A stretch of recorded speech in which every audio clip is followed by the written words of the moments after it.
Hello everybody, welcome to the Creofoam channel. My name is Hans and in this video I'm going to show you how to finish your hat with these ribbons.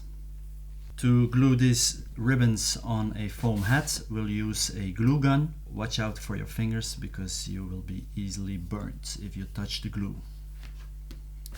I always start at the back of the hat so you don't see the seam.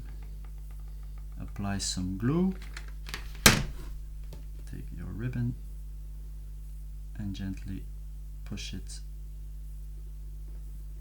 into the glue.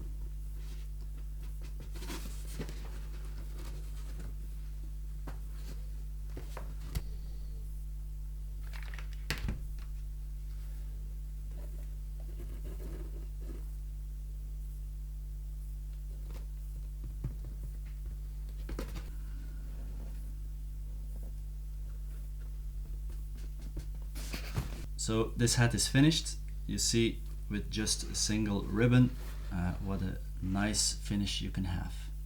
We also have other videos on different finishing materials, so be sure to check those out.